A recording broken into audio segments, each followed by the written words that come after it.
Querida iglesia, tengo el desafío de predicar en 5 minutos para que ustedes puedan salir a la 1. Bueno, les prometo que no me voy a demorar, ¿no? Esa es una de las razones por la que el cuerpo pastoral me pidió que predique hoy.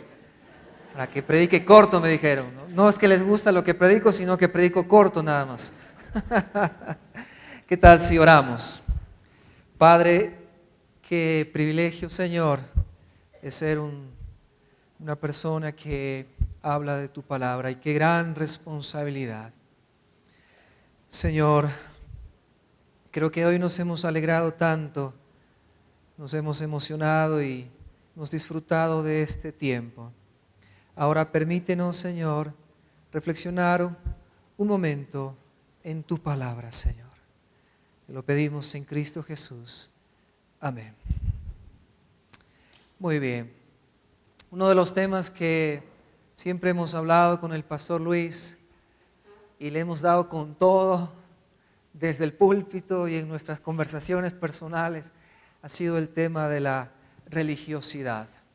Bueno, debo confesar que ese es el tema, uno de los temas favoritos, importantes, con los que hemos querido combatir, porque ha sido una realidad de la iglesia. Y ese es el tema que quiero compartir con ustedes, rompiendo las estructuras religiosas. Bueno, ¿quién conoce a esta familia?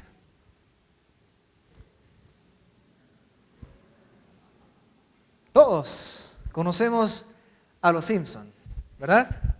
Los Simpson fueron creados en 1987 y desde entonces se mantienen en vigencia. La familia Simpson, dicen los entendidos, ha permanecido en sintonía porque sus creadores, los guionistas, hacen investigaciones muy profundas, entrevistas, encuestas, para atacar o para representar o para describir a una sociedad que ellos representan. En este caso, la sociedad norteamericana, que ha sido una sociedad por excelencia protestante, pero que ha caído en una religiosidad. Los Simpson. Homero Simpson es un personaje muy irreverente. Y uno de los temas que más ha llamado la atención es precisamente el tema religioso. ¿Cuántos han visto algunos capítulos religiosos de Los Simpson? Y Homero tiene algunas frases de temas religiosos. Él dice: yo no soy una persona inclinada a las oraciones, pero si estás ahí arriba, Superman, ayúdame. Homero Simpson también dice: yo soy un tipo trabajador, soy una buena persona, amo a mi familia. ¿Por qué tengo que gastar la mitad de mi domingo en ir a la iglesia para que me digan cómo tengo que ir al infierno? Este es Homero Simpson. Una sociedad religiosa es la que enfrentamos hoy en día, y la latinoamericana, creo yo, no se queda atrás. Allá por el norte con su protestantismo, acá por el sur con nuestro catolicismo. Y precisamente la religión es un tema que enfrenta el apóstol Pablo en su tiempo. El día de hoy nos corresponde esta sección del capítulo 21 al 26 del libro de los Hechos. Pablo enfrenta la religiosidad de su tiempo. Pablo hace frente a una situación que él lo veía como algo que estaba frenando el avance del evangelio. Los judíos. Era el pueblo del apóstol Pablo. Creo que la religiosidad de los judíos se tipificaba en 2 cosas, básicamente. Estas 2 cosas están ahí en el versículo 28 del capítulo 21. Dice: Pablo, es el individuo que anda por todas partes enseñando a toda la gente contra nuestro pueblo, nuestra ley y este lugar. aquí aparecen estas dos cosas que son símbolos de la religión judía. La una es, dígalo conmigo, la ley. Y la otra es el templo. La ley y el templo. Estas dos cosas que para los judíos eran muy, muy importantes. La primera de ellas, la ley. ¿Qué era la ley para los judíos? La ley para los judíos era la esencia misma de su existencia. La ley no solamente era una cuestión que se leía en las sinagogas o en el templo. No. La ley para el judío representaba o estaba inmersa en toda su realidad existencial. La familia estaba regida por la ley, el trabajo, la misma fe, los negocios, hasta la comida, el lavarse o no las manos, toda la vida del pueblo estaba regida por la ley. Era la esencia misma. Un judío sin ley es como decir alguien que no existe. La ley definía al pueblo de Israel y a los judíos. Y esta ley y el cumplimiento estricto de la misma es evidente cuando nosotros leemos el libro de los Hechos. Aún en la naciente iglesia cristiana. Los mismos líderes de la naciente iglesia cristiana no pudieron separarse de muchas de sus costumbres.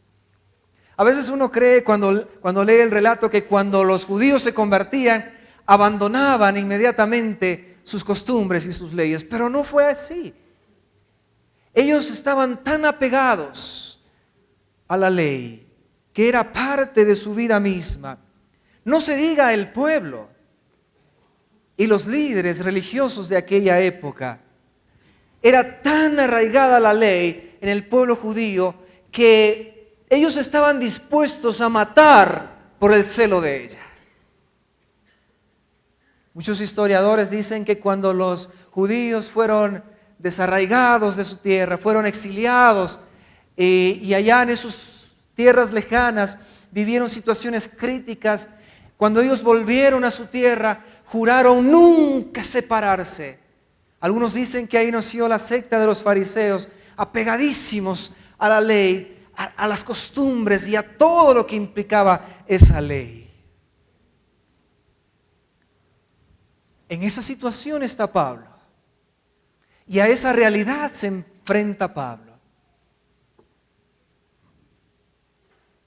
Hagamos un poco de memoria de lo que sucede aquí. Pablo se dirige a Jerusalén.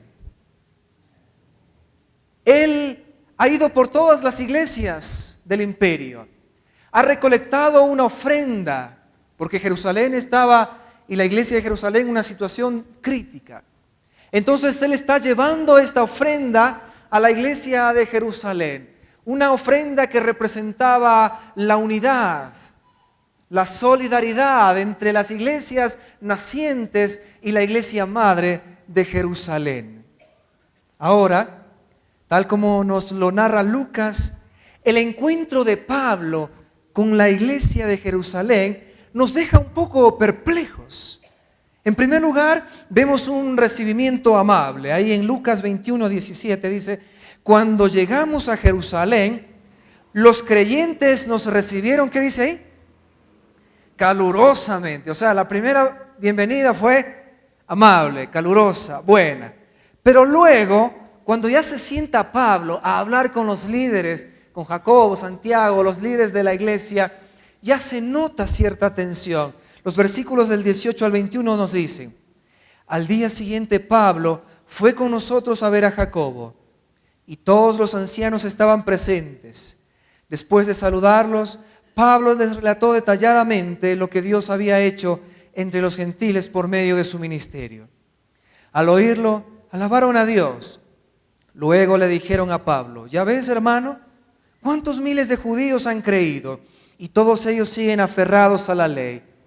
Ahora bien, han oído decir que tú enseñas que se aparten de Moisés todos los judíos que viven entre los gentiles.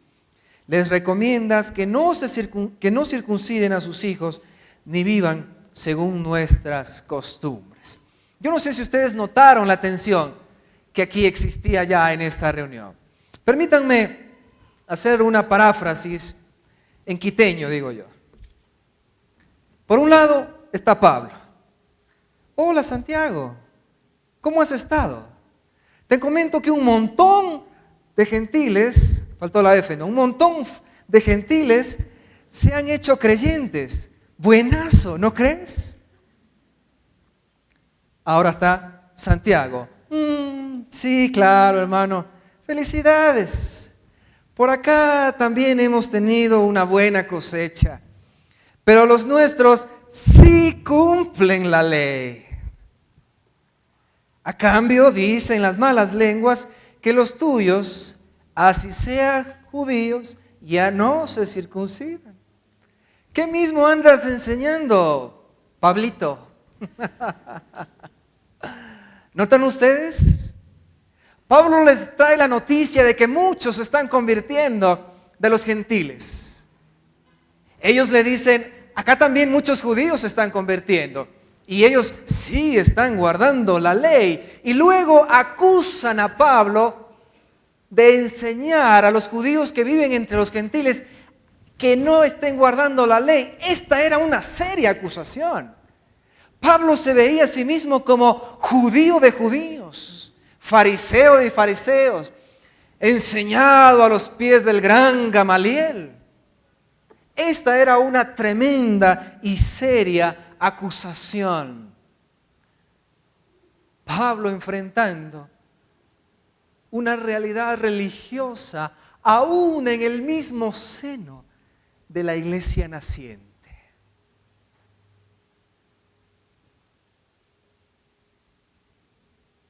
¿Cómo está nuestra realidad?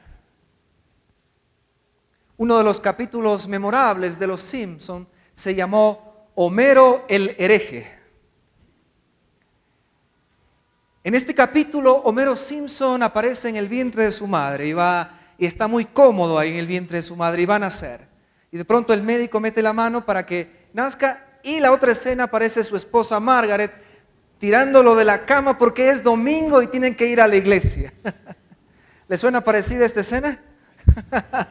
De muchas esposas de ahora, ¿no? Y ahí está, Homero decide ese día no ir a la iglesia. Margaret se va con los niños, hay nieve, se tapa la puerta de la iglesia, no pueden salir. El reverendo Alegría se pega el sermón más aburrido y los anuncios de la iglesia son largos. Finalmente llegan a casa y Homero dice, wow, yo nunca más regresaré a la iglesia. En su travesía, Homero se fuma un tabaco, quema la casa, la gente le viene a ayudar, entre ellos el reverendo Alegría. Y Homero dice, tengo que sacar una lección de todo esto. Y la lección que saca es la siguiente, dice, Dios es malo, tengo que ir a la iglesia. Se encuentran con el reverendo Alegría y le dice, reverendo, el próximo domingo estaré en primera fila. El capítulo termina con Homero sentado en primera fila de la iglesia, dormido. Como algunos ya están ahorita, ¿no? La religiosidad puede ser un impedimento para realmente acercarnos a Dios. Y aunque podemos estar aquí, podemos estar lejos de Dios. Homero puede estar sentado en la primera fila, pero no conoce realmente a Dios. Bonhoeffer, en su libro Reflexiones de la Iglesia, se cuestiona acerca de este tema. Él dice, pero cuántas resonancias impuras, cuántas leyes humanas y duras, cuántas esperanzas y consuelos falsos turban aún la palabra límpida de Jesús y dificultan la auténtica decisión. Pero seamos claros, querida iglesia, el problema no es la ley. No. El problema, para variar, somos nosotros. Y nuestras formas de entenderla, nuestra forma de acercarnos a la ley, Ese fue el problema que tuvo que enfrentar Jesús. Ese fue el problema que tuvo que enfrentar Pablo aquí en nuestro pasaje. Y ese, creo yo, es el problema que debemos enfrentar nosotros. Pregunto yo, ¿cómo saber si hoy nosotros estamos repitiendo esa historia? ¿Se ha hecho usted esa pregunta? Le voy a hacer 3 preguntas. ¿Cree usted que el Ecuador es un país religioso? Sí, casi a voz en cuello, ¿no? ¿Cree usted que Quito es una ciudad religiosa? ¿Cree usted que la iglesia del Batán es una iglesia religiosa? Unos dicen que sí, otros dicen que no.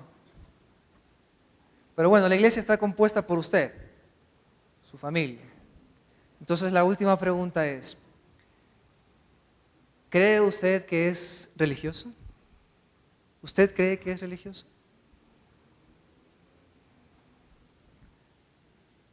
¿O no?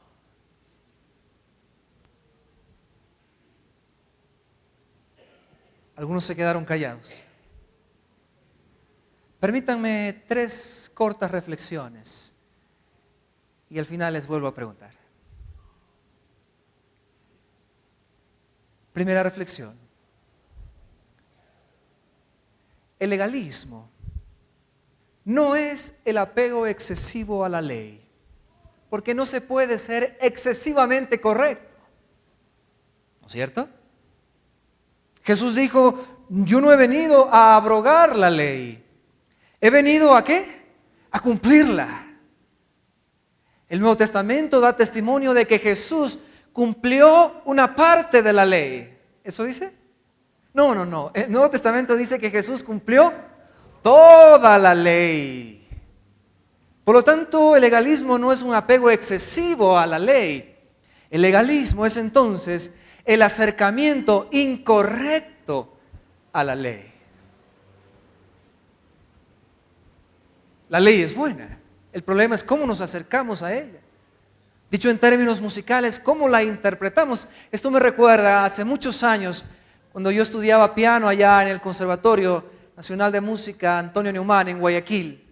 Yo tuve una profesora, su nombre es Astrid Achi. Ella es una concertista y pianista, hasta ahora creo reconocida.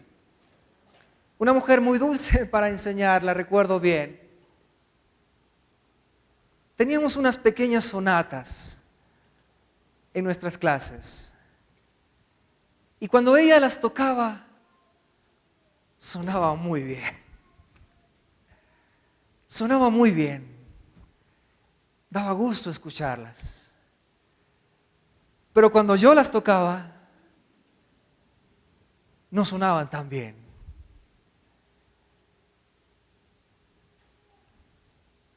Las buenas obras siempre existirán. Los buenos y malos intérpretes, lamentablemente, también.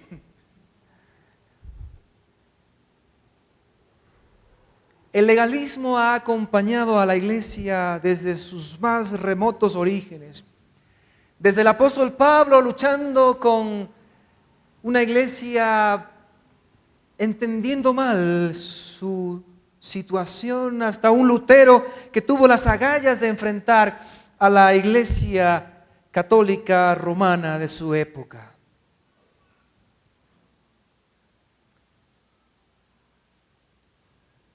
¿Cómo podemos acercarnos mal a la ley? Segunda reflexión. Cuando los medios se convierten en un fin, corremos ese riesgo. Cuando los medios se convierten en un fin, entonces corremos ese riesgo.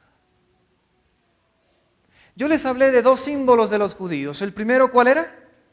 La ley. El segundo, el templo. Bueno, si me han estado escuchando, ¿no? El templo. El templo para los judíos se convirtió en un fin en sí mismo. La idea original del templo fue el tabernáculo, ¿lo recuerdan? El tabernáculo significa morada.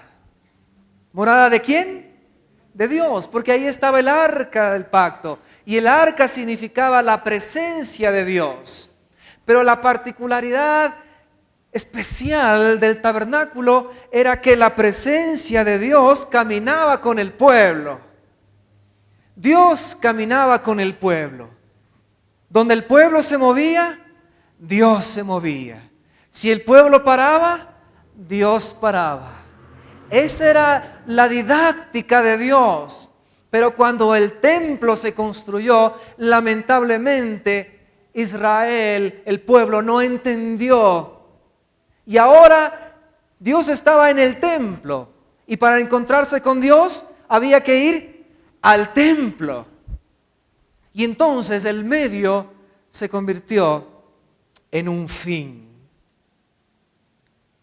A mi parecer, aunque pueden haber otras razones, eso explica por qué muchas personas, y digo muchas, hace 15 días estuvimos allá afuera con algunos hermanos de la Junta también, viendo el tema de las votaciones. Yo no sé si a ustedes les sorprendió, pero a mí me sorprendió cómo muchas personas llegan muy tarde a los cultos. Una vez yo me acerqué a una persona que faltaban 5 minutos para que se acabe el culto. Y ya no soporté más y le pregunté, hermano, ¿por qué vienes? ¿Para qué vienes? Su respuesta me dejó más desconcertado. Me dijo, pastor, déjame estar por lo menos un ratito en el templo.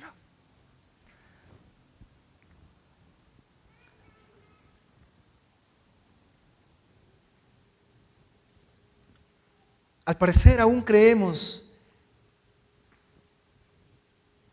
o aún tenemos este problema. Hemos hecho de los medios un fin. Permítame recordarle que el culto al que venimos en primer lugar para alabar a Dios. Qué hermoso tiempo, gracias equipo de alabanza. Hermoso tiempo, yo disfruté este tiempo de alabanza. Venimos para dar de lo que Dios nos ha dado, nuestros diezmos, las ofrendas. Venimos a reflexionar sobre la palabra de Dios. Y si no venimos para todo esto, entonces ¿para qué venimos? Porque el fin último de los medios que Dios nos ha dado es conocerle a Él. Este culto es un medio. Este templo, este salón, que mal llamamos templo, digo yo, es el lugar que Dios nos ha dado para encontrarnos con los otros hermanos, para cantarle a nuestro Dios.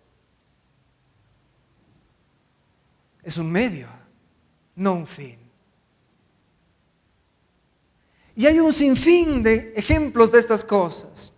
Conocí una persona que tiene una Biblia muy grande abierta en su escritorio, pero nunca la ha leído. Conozco varias personas que tienen cruces o crucifijos en sus automóviles, pero no conocen al Jesús que murió en la cruz.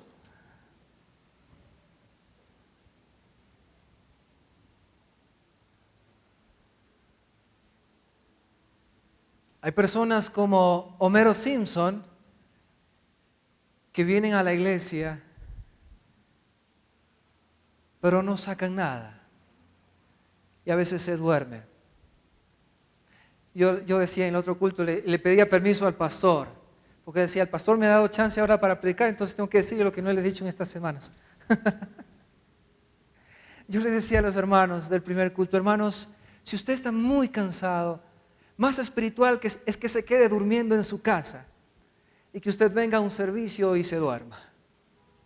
A menos que tenga algún problema de salud. Bueno, eso es comprensible.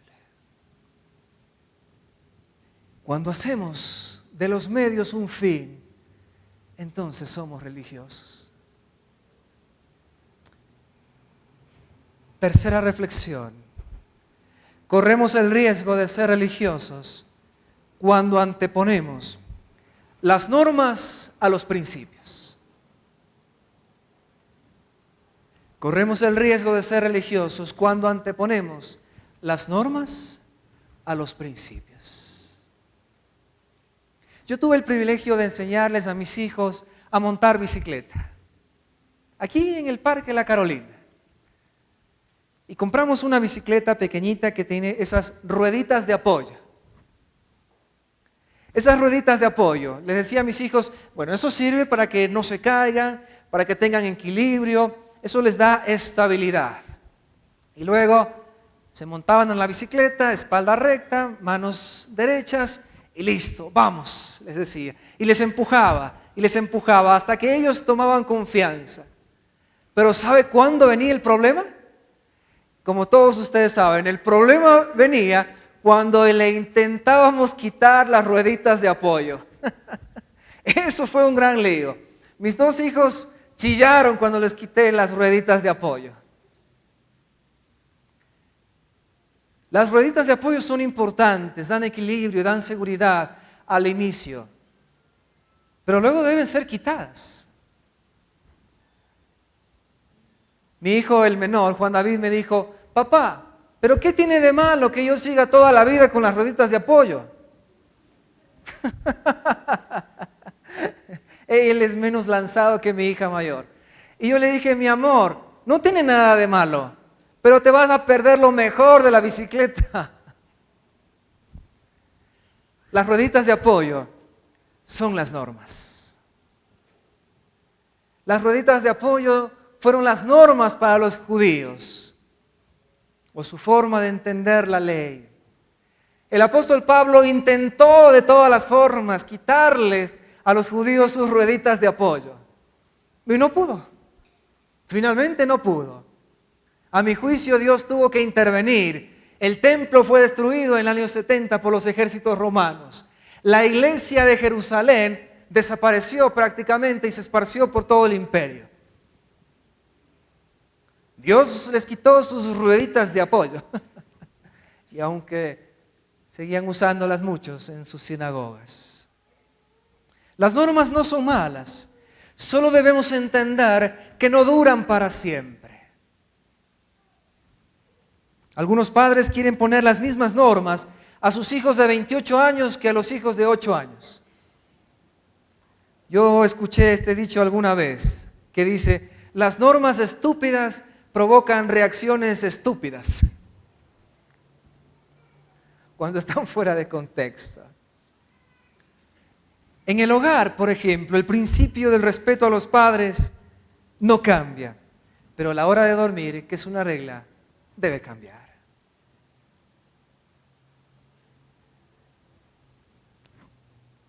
Creo que Dios anhela que no seamos religiosos. Debemos aprender y hacer un ejercicio de entender cuáles mismos son los principios y cuáles son las normas. Aún hoy creo, como iglesia, hemos elevado muchas normas a calidad de principio y muchos principios a calidad de palabra de Dios. Algún momento debemos hacer este ejercicio de reflexión para entender qué es qué.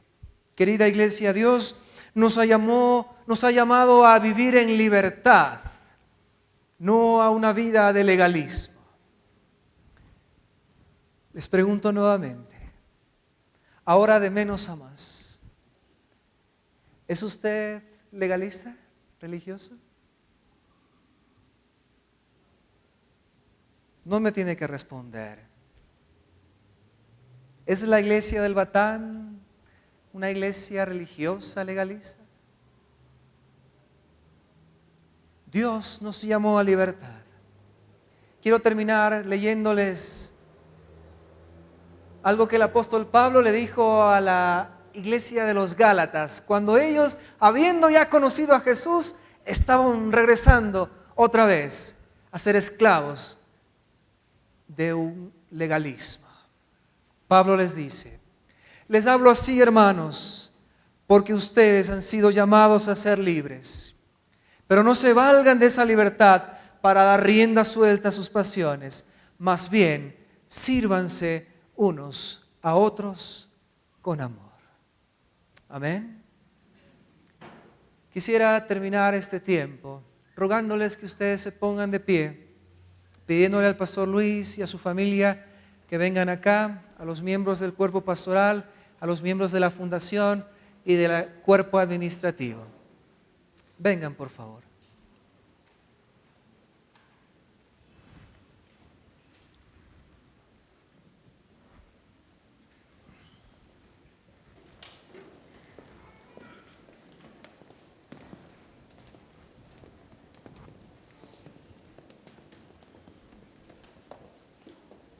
Las esposas también, por favor, si nos acompañan.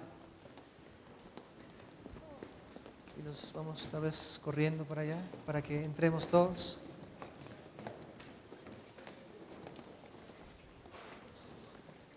Pastor Marquitos, por favor, acompáñenos.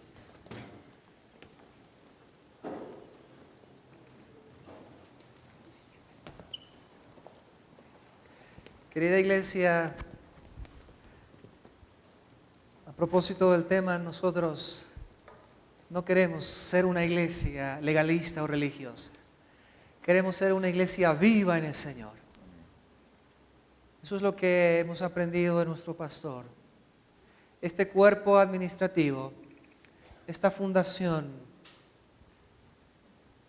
el personal de la administración, la fundación, las iglesias hijas, creemos que todos estos desafíos están en el corazón de Dios.